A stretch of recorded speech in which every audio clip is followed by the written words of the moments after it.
Hi, nobodies. Uh, Today has been an okay day. I didn't do a whole lot today because my stomach just wasn't really feeling it, and that was not an anxiety issue. That was a real issue that my stomach's not right today. So I didn't want to chance it, and I have had to take my Xanax today because of my stomach. But I know that it's not anxiety related. My stomach, I'm just genuinely having a bad stomach day, and that amps up the anxiety. But always the glass is half full, girl. Uh, I have had some really bright points in my day. I have laughed. I watched a good movie that I hadn't seen in a while. I watched Xanadu. It's kind of a musical from, like, I think it was around 80, 81. ELO did the soundtrack. Electric Light Orchestra, for those of you who don't know who ELO is. And if you don't know who Electric Light Orchestra is, you should check them out. Their whole dream was to blend rock and classical music together, and they have a lot of really good songs. Just thought I'd throw that out there. It's 70s and early 80s music, but it's awesome if you give it a chance. Um, Blank moment. Uh, I was actually deciding whether I was going to say what I want to say, and no, I'm not going to say what I just wanted to say. Um, I do want to say, however, it's weird that when things happen, like you start to see it all around you. Like I know there's been a couple of times, like when I was pregnant, that it was like everybody was pregnant, and I was like, wow, there's something in the water. They always say that there must be something in the water. Well, today I was told that a pair of friends that have been together a long time, his girl just left him. Apparently, she'd been secretly doing crystal meth behind his back. And when I was told this, I was like, aha, I fucking knew it. Not that she was doing it behind his back, but I had kind of gotten this vibe from her. See, I'm really good at picking out junkies, but I was like, it's this girl. It's this girl. She doesn't do that. She's just thin right now. But when I was told, I was like, I knew it. You know, not at 100% because I mean I can't always tell, like, when somebody's not real heavy into it yet. It's not something that really affects a whole lot, but once they get down that road where they've been doing it for a while, and depending on their usage, there are tells. And I didn't catch those tells on her, but I wasn't really looking for those tells. I just noticed that she was never a fat girl, but she was healthy. And I was like, dang, she's just like really thin. But and she kind of reminded me of one of the first crystal meth addicts that I came across. So, and I was like, oh, okay. So I I always like it when I'm right. I mean, of course, who likes being wrong? Um, I have got to do my nails because I keep picking. Today, I picked a mole off my leg, which it's amazing how much those bleed. And I was told, why did you do that? Because they saw the blood on my shorts. And I was like, because it was bothering me. It was there, and I didn't like it, so I took it off. um, I'm I'm weird about pain. It's a BPD thing that I, if I can control it, I can do it. Like I pierced my eyebrow. I I didn't pierce my nose. My stepdaughter actually did it, and the first time she did it, it wasn't right, which I wasn't mad at her because I mean we were doing this at home, okay? Wasn't mad at her. I just said, do it again. I don't like where that's at. Put it right here. So she did, and like the top layer of my skin is pretty darn thick. So I remember she had the thing up my nose and she was stuck on that layer of skin, and I'm like, just push it through. And she's like, no, I don't want to just push it through. So I was like, hand me the needle, and went right through, because I am not messed up about putting holes in myself. And a friend said, well, do you have any other piercings, other than I've got like 2 up here, 1 here, 2 here, and 1 here.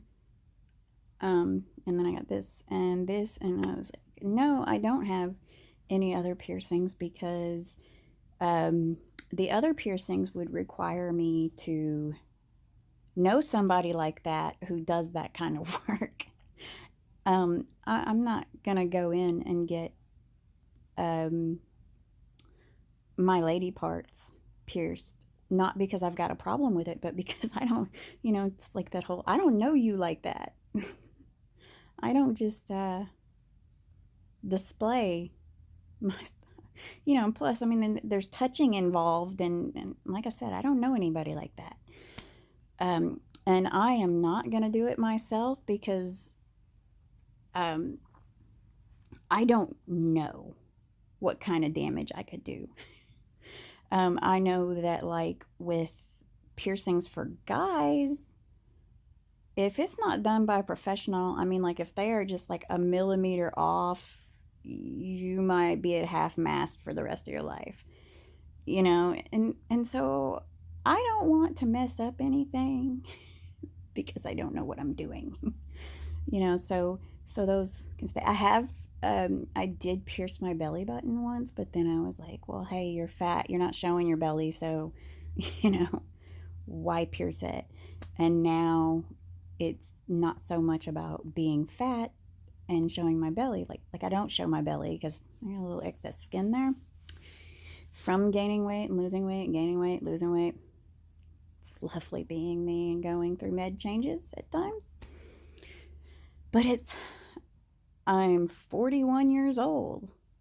I don't wear stuff that shows off my belly button. So, kind of over it. I've thought about getting my tongue pierced. And it doesn't scare me or anything. I just don't want to pay somebody to do it.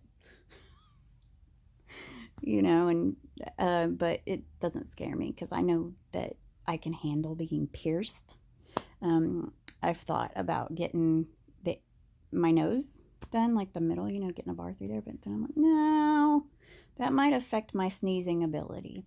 For those of you who don't watch me, who don't know, I'll tell you, this is for everybody. Nobody watches me though. I like to sneeze.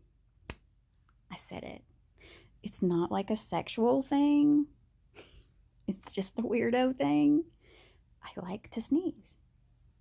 When I was a kid, I would take anything that was vibrating and I would put it to my nose so I would sneeze. I did that like all day long. Now I just squeeze the inside of my nose with my fingernails and I can sneeze. Or I go outside and the sun makes me sneeze. Of course, as I've gotten older, the whole sneezing thing, 3 kids, the whole sneezing thing and walking, it's a skill. You can sneeze and walk at the same time, but if you don't want to wet yourself, it's a skill. That's something that they don't tell you a whole lot. And of course, that kind of thing could easily be fixed, but the bureaucracy of men don't feel like it's that important for a mother of 3 to be able to jump on a trampoline without wetting herself, or to sneeze and walk at the same time without wetting herself, or having to figure out a way to master the skill of not stopping walking and not wetting yourself. These men. This is why I say I had this conversation with a friend. If God or the universe is masculine or feminine, he ain't feminine. Because there's no way a feminine entity would do women like this. I mean, in general. Because, I mean, think about, like, if a guy has 5 kids, how does that affect him aside from his wallet and his time? You know, I mean, do his hips expand? Does he gain weight? Does he have to push the baby out or get his stomach cut open to have the baby? No. Does he have to go through monthly periods? Does he have to go through menopause? You know, and let's face it, if we leave the whole like abstinence thing to prevent pregnancy on a guy's hands, there'd be a lot more babies. You know, if women didn't go ahead and do birth control, but when they try to make birth control for a man, oh, my moods are shifting. And, you know, they're complaining about the stuff that we go through taking birth control. Heck, we go through not taking birth control. We're stuck with that crap. God or the universe is not female because it sucks to be female. I mean, honestly, I mean, there are only a couple of things I can recommend of it. Like when you're pregnant, you can actually like feel this person moving around in your abdomen, and that's kind of cool. As long as you're not trying to sleep. I had a few of those nights where somebody didn't want to go to sleep when I needed to go to sleep. But, you know, I mean, there's a lot of unfairness in it. And then, you know, of course, the way that the world is set up, it took women a long time to get where we're at, to where things can change, but still not our time when it comes to having things fixed that we want fixed. You know, if you want to stop menstruating and not get a hysterectomy, you got to jump through hoops for that.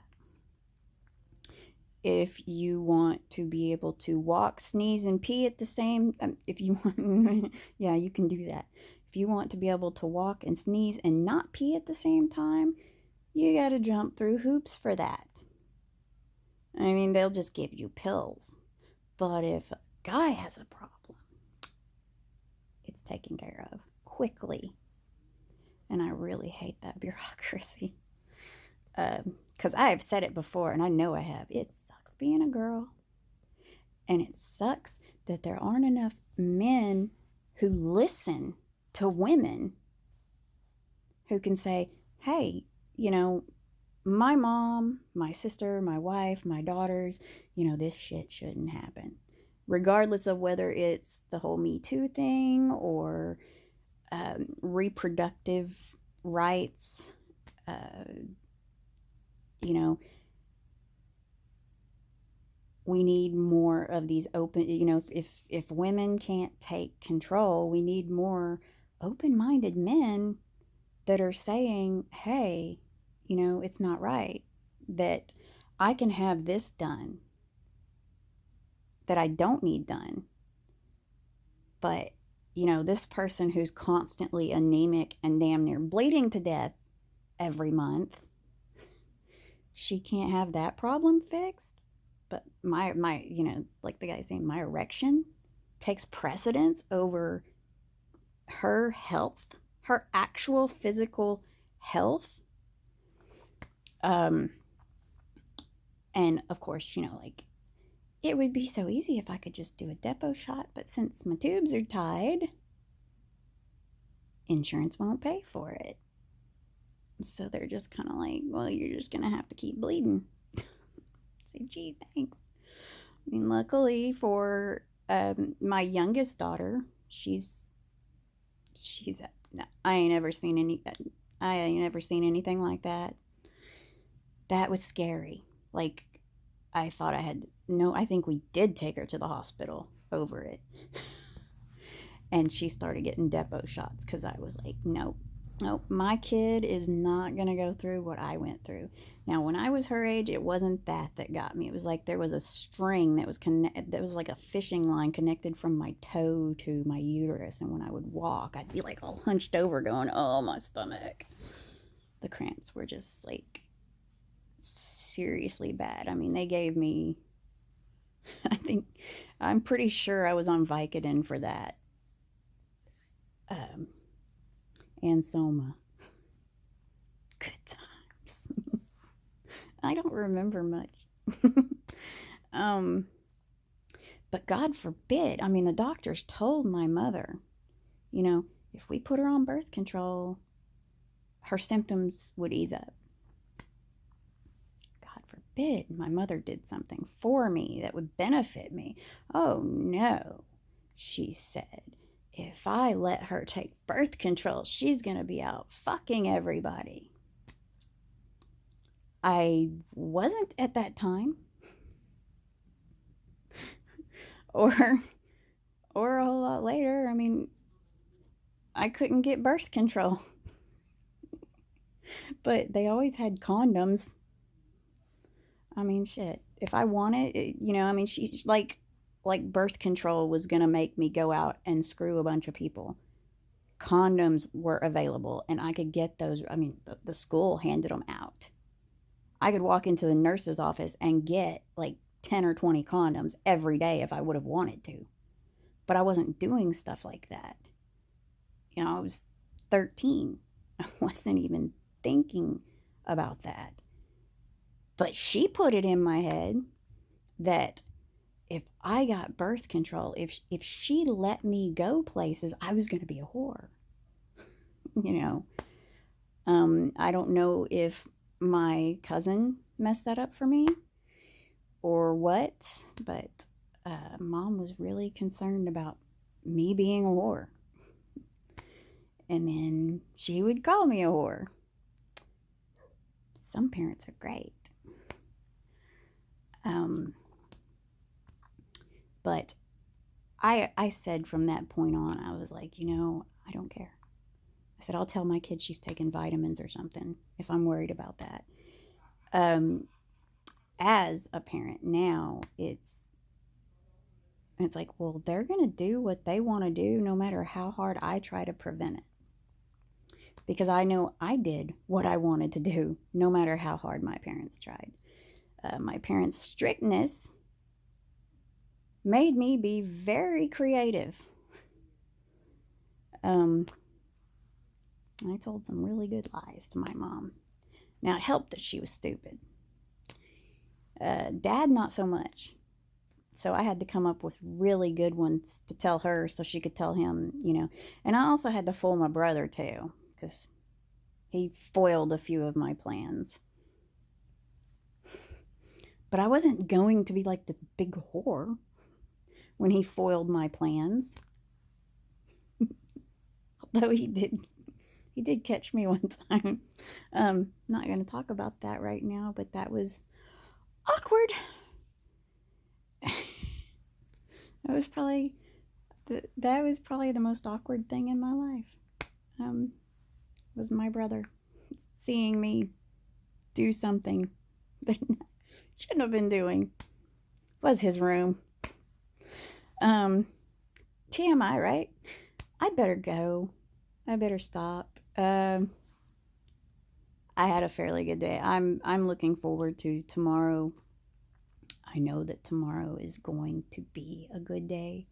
I expect it to be a good day. And even if it's raining, I am going to do my best to make it so. And I hope that if anybody is watching this, that you can walk into tomorrow with that mindset that even if today is not perfect, I'm going to make it good. I'm going to do my best to at least acknowledge that I'm a positive person, and I don't need negativity. So I bid you adieu and good night.